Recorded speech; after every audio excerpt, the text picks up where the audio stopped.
এখন তো বেশ ভালোই বর্ষা শুরু হয়ে গেছে, চারিদিকে প্রচুর বৃষ্টি আর স্যাঁতস্যাঁতে ওয়েদার। আর এই ওয়েদারে দেখবেন প্রায় প্রত্যেকের ঘরে ঘরে দু একজন করে জ্বর, সর্দি, কাশি, গায়ে ব্যথায় ভুগছে, মুখে একদম রুচি নেই। তো এই রকম করে যদি একদম মাখনের মতো ঝাল ঝাল ভর্তা করে খাওয়ানো যায়, মুখে রুচি ফিরে আসবে। আর আমরা যারা সুস্থ মানুষ তারাও কিন্তু এই রেসিপিটা একবার হলেও ট্রাই করতে পারেন।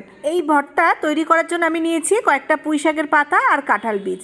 কাঁঠাল বীজগুলো খোসা ছাড়িয়ে দু টুকরো করে কেটে ভালো করে ধুয়ে নিয়েছি। এরপর কড়াইয়ের মধ্যে পুঁই শাকের পাতা আর কাঁঠাল বীজগুলো দিয়ে দিলাম। বেশ কিছুটা রসুন, কাঁচা লঙ্কা, পরিমাণ মতো নুন, সামান্য হলুদ আর অল্প জল দিয়ে ঢাকা দিয়ে প্রায় 10 মিনিট মতো সিদ্ধ করে নিয়েছি। এবার কড়াইয়ের মধ্যে তেল দিয়ে কুচিয়ে রাখা পেঁয়াজ দিয়ে হালকা একটু নাড়াচাড়া করে এর মধ্যে দিয়ে দিলাম কুচনো শুকনো লঙ্কা আর সামান্য একটু নুন দিয়ে পেঁয়াজটাকে হালকা ভেজে নেব।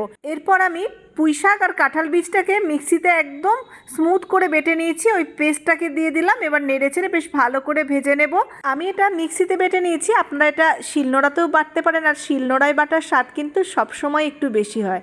আর এটা ভাজার সময় গ্যাসের ফ্লেমটা কিন্তু লো টু মিডিয়ামে রাখবেন, তা না হলে পুড়ে যাবে। 4-5 মিনিট মতো নাড়াচাড়া করতে করতেই দেখবেন এটা এক জায়গায় জড়ো হয়ে যাচ্ছে, তখন এটা নামিয়ে নেবেন। আর একদম ধোঁয়া ওঠা গরম ভাতে খেয়ে দেখবেন, উফ কি বলবো, একদম মাখনের মতো।